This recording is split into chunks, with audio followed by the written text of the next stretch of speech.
Hey everyone, as you know, this coming Monday is Memorial Day. Every year I spend time attending Memorial Day ceremonies in our community, and this year is going to be no different. As of today, I've lost more brothers than I can count in our theaters of war. I used to tell folks that I've lost 67 brothers in our theaters of war, and that was true. And the reality is, to this point, I've lost count. I don't know the number anymore of how many friends that I've lost, and I think about them. I remember them all like it was yesterday. I spoke on the floor a little bit about it.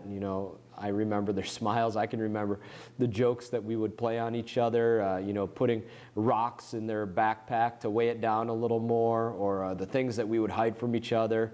I can remember pictures that they would keep of their family that they'd carry with them. I would carry letters and pictures from my family. I was fortunate enough to survive.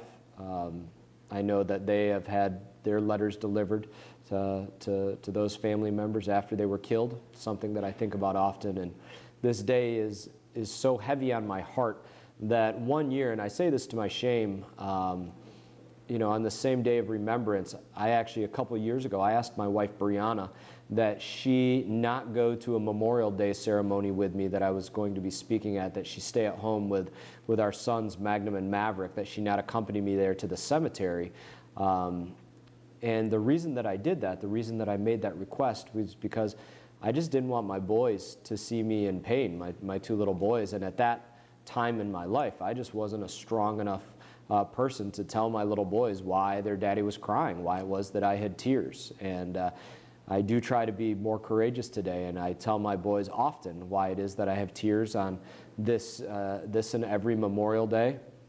One of the things that I talk to them about is taps. Whenever I hear that slow, solemn hum of taps being played, whether it's on Memorial Day or Veterans Day or in the presence of a newly fallen comrade, or playing even on a TV in the background, I have to pause and I have to wipe my eyes and I have to regain my composure. I've heard it played too many times, and so it does get me. Those little boys of mine, they need to know, I think everybody needs to know, that there were brave men and brave women who showed strength and courage and patriotism with every bit of life that they had on behalf of others, so that others may live free. That was the purpose of their service. Every single veteran has carried a burden for our country. We've carried the burden of missing births and birthdays and ball games, and held the lives of friends and enemies in our hands.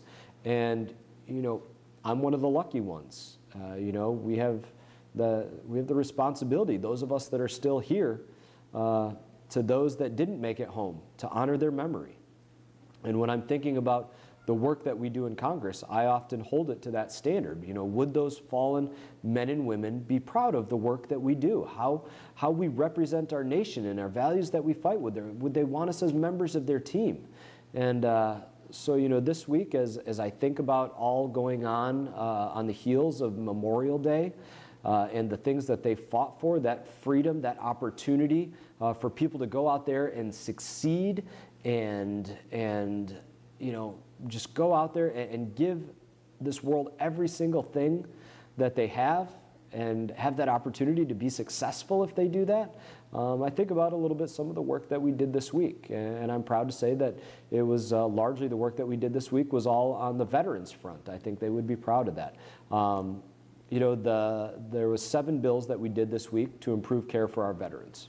The VA Scheduling and Accountability Act, that was one of it. It increases oversight of scheduling procedures to reduce delays in veterans care. It's one of the biggest issues, the delays that exist within veterans care. One of the other ones that we did was HR 1005. It increases access to adult day health care for veterans eligible for nursing home care, essentially. Our country, it's made a promise to take care of our veterans throughout the course of their lives.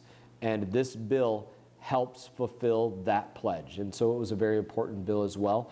We also did the No Hero Left Untreated Act, and that helps veterans with PTSD, TBI, MST, chronic pain, or opioid addictions by setting up a pilot program to look into magnetic EEG, EKG, guided resonance therapy. So, it's something that some folks smarter than me figured out, but I'm proud to say that we're looking towards these other ways that we can go out there and that we can be of assistance, and hopefully end up having people say that we are on the front lines of this. We also passed a bill, HR 1329, to increase the rates of compensation for veterans with service-connected disabilities, as well as the rates of dependents and indemnity compensation for survivors of certain disabled veterans, another important one. And then after that, we passed the VA Prescription Drug Data Accountability Act, and that improves the VA's current internal monitoring and information sharing practices regarding prescription drugs. Works to partner with states that really help us to prevent overprescribing of opioids that could lead to overdose. I've told folks before, I never had an issue with opioid abuse, but I understand how that can occur. When I woke up in Walter Reed Army Medical Center, at that point, I'd never had a surgery before in my life, aside from when I had my tonsils taken out, which was when I was a little kid. I never broke a bone or anything like that. And I woke up in the hospital, and I was on just a list of opioids. I was I had an epidural, and I had oral morphine, and I had a Dilaudid drip, and I had oxys, and I had fentanyl at one point, and I had heavy sleep sedatives and antidepressants and anti-inflammatories, and I woke up on all of this stuff, and it wasn't the easiest thing to try and get off of it. It was something that was very uncomfortable. So I understand that it can be an issue for a lot of folks. So that was something that we worked on as well. The quicker Veterans Benefits Delivery Act, that was one of the other important ones that we did this week. That was called the Quicker Veterans Benefits Delivery Act. I had to remember how to say that one. And that bill, it improves the timelines for VA compensation examinations conducted by VA physicians. And it does this by actually reducing the number of disability examinations that are conducted by VA physicians. We can ensure that medical professionals devote more resources to providing care for our nation's veterans. And finally, this is the biggest one. We passed the Veterans Appeals and Improvement Modernization Act. Some of these are hard to remember, but that act, it modernizes the VA appeals process drastically. That's going to reduce the claims backlog currently burdening the system. There's no doubt that the current appeals process, it's broken. This is a huge step in the right direction of eliminating the out-of-control backlog that exists. So that has been some of the good work that we've gone out there and done this week. The goal of our American heroes, it's always been country first, themselves second. How can they give to this country? Not what can they do for themselves. How can they give to this country? They knew full well that the establishment of our country, the maintenance of our country and its safety and the protection of each and every citizen, that is not something that happens as a result of luck. It doesn't happen because of chance. It doesn't happen with indifference. So they did. They stood between us and evil with purpose, with resolve, regardless of what it was going to cost them. And as we remember on Memorial Day, it cost many of them their lives from wars across the ages. They knew the job was never easy. They knew it was never safe. They knew it was always dangerous, and they knew it was nearly almost always deadly. And they still went out there and did it. And I think about this often. My office here in Washington, D.C., the office I get to reside in, it's in the Rayburn office building. And in one of our entrances of the Rayburn office building, there are the names of all of our fallen from the War on Terror, and they're listed year by year.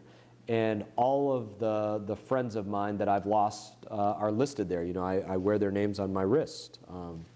And I think about them daily. I think about, my friend Doc Penny, and I talk to his mother sometimes. He was 22 when he passed. I think about Bradley Rapoon, and I think about Andrew Nickel, and I think about that I remember the mission that we were on when they passed. I remember it very well. I think about my friend Justin Allen. I remember for him the last thing that I ever said to him, and I remember very well the words that his friends said on the flight line before we sent him home for the last time. And so when I see their names and many other names as I walk through that hallway, I stop and I think about them every single time. And while they may have had disagreements on how to conduct a mission, I know I certainly did often, I know that they never once wished for the failure of their comrade. They never once wished for the failure of any American ever. And they especially never wished for the failures of the leaders of our nation. I hope that they would be proud of the work that we did this week to care for the veterans who did get the chance to make it home, and the work that we do every week in service to our great nation. For all of you that will be out there Monday, remembering folks on Memorial Day, my thoughts are with you. For each of you that have an empty chair at your table, or you know some of those names that are etched in stone in some veterans cemetery across the country, be it Arlington, be it in Lake Worth, be it in Martin County, be it anywhere, that you have a veteran that is buried somewhere. You will be in my thoughts and you will be in my prayers. And I just want to say, as always, it's an honor to represent you here in Congress. And I look forward to seeing you all around this week.